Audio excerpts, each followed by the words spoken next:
Tout de suite, on est avec notre invitée Agathe Manuel. Elle a publié son premier recueil de nouvelles et elle est avec nous ce soir. Bonsoir. Bonsoir. Et bienvenue dans Génération 2.0. Alors, comment ça a commencé, cette aventure? Parce qu'il y a 15 nouvelles dans ce recueil. À quel âge ça a commencé pour écrire? Alors, ça fait longtemps que j'écris. J'écris depuis que je suis toute petite. J'ai commencé quand je devais avoir 6 ans, 8 ans, j'adorais écrire des histoires, mais c'est juste à partir de la classe de 4e à peu près, donc je devais avoir 11-12 ans, que j'ai vraiment commencé à écrire des nouvelles, plus particulièrement. Parce que c'était ma professeure de français qui nous donnait des consignes d'écriture, de rédaction, quoi. Et je me suis vraiment intéressée au genre et j'ai eu envie un jour d'être lue par d'autres personnes que seulement ma professeure de français ou mes parents. Donc c'est pour ça que j'ai eu envie de publier ce recueil, mais ça fait longtemps que j'écris.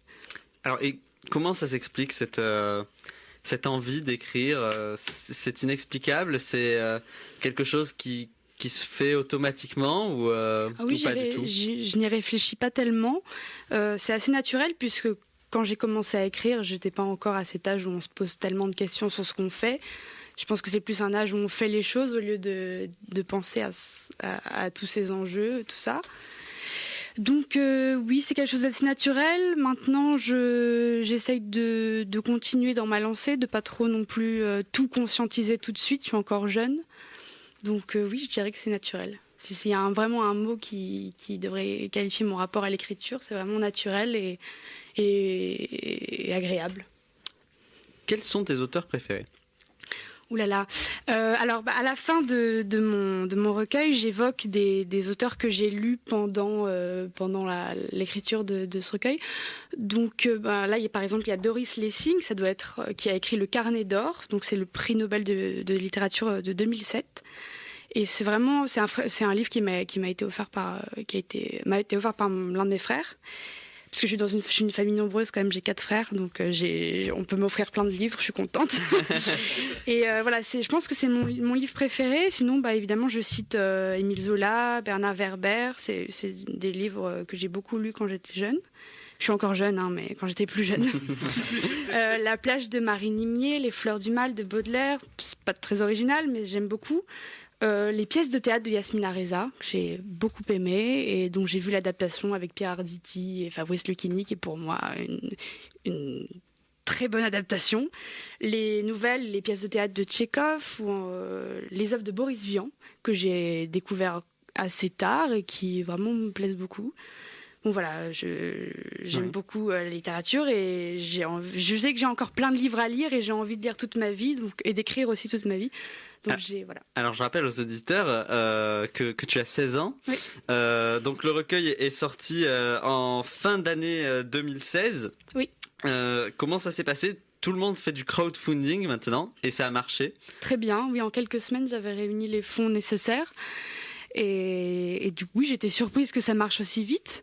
Faut dire que j'avais fait une petite vidéo d'accroche assez dynamique pour présenter un peu mon projet, pour un petit peu expliquer ce que je voulais faire et pourquoi j'avais besoin de crowdfunding.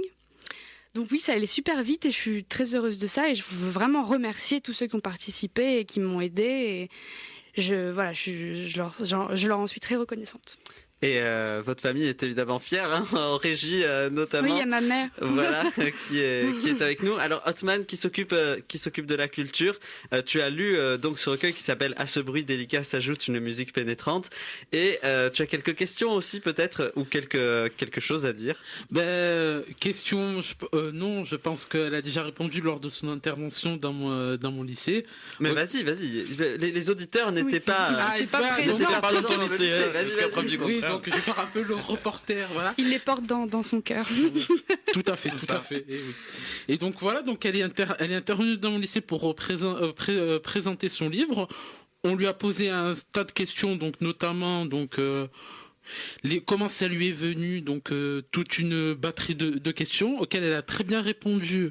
Et qu'elle s'est très bien débrouillée à l'oral, elle était très à l'aise, une très bonne gestuelle sur ça, elle était perfecto. Merci. Et aussi, j'ai lu, vu que je suis un mordu de lecture, avec plus de 200 livres à la maison, forcément. La bibliothèque se remplit au fil des. Oh oui, faut que j'en rachète une en plus. Et alors, du coup, ces nouvelles, elles parlent de quoi? Parce qu'elles sont toutes plus ou moins différentes, c'est des univers différents. Alors, quand je les ai écrites, je n'avais pas vraiment d'idée en tête, je ne voyais pas vraiment de lien entre toutes ces nouvelles. Et en fait, c'est grâce à mes lecteurs, donc mes premiers lecteurs qui sont, après mes professeurs, mes parents. En fait, c'est eux qui m'ont dit, mais tu sais, tout ce que tu écris, ça a quand même un lien avec l'adolescence, avec le passage de l'enfance à l'âge adulte, avec toute cette temporalité, tous ces changements. Et je m'en suis rendu compte bien après, et c'est la preuve que c'est vraiment peut-être que j'avais vraiment besoin d'écrire à ce moment-là. C'était pas du tout une thérapie ou quelque chose comme ça, j'en suis pas encore là, mais voilà, ça parle de ça, de ce changement, de cette évolution. Il y a toujours un rapport au passé, un rapport à une distorsion temporelle, des choses comme ça. Voilà, je pense que c'est à peu près de ça que ça parle, mais à travers différents prismes, mais voilà, c'est ça qui m'intéresse. Alors, je rappelle qu'une des nouvelles est aussi une épreuve du baccalauréat, du coup. Du coup, je l'ai mise parce que pour nos auditeurs, voilà, je rappelle, Agathe Manuel a 16 ans et elle est actuellement en terminale L. Oui, c'est ça. Voilà. Donc, du coup, où est-ce qu'on peut trouver ce livre? Alors, dans plusieurs librairies, vous pouvez la trouver à Marseille, à la librairie Prado Paradis, à la librairie à Martigues, à Linéa.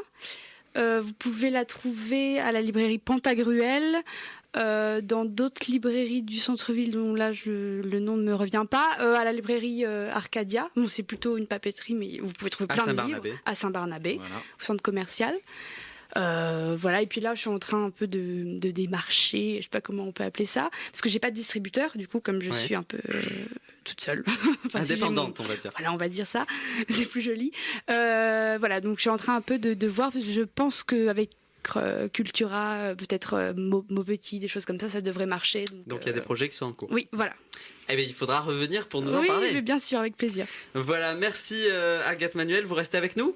Oui, bien sûr. Eh bien, on continue avec tout de suite Hotman, après une petite pause. Dialogue RCF, Étang de Berre, 101.9.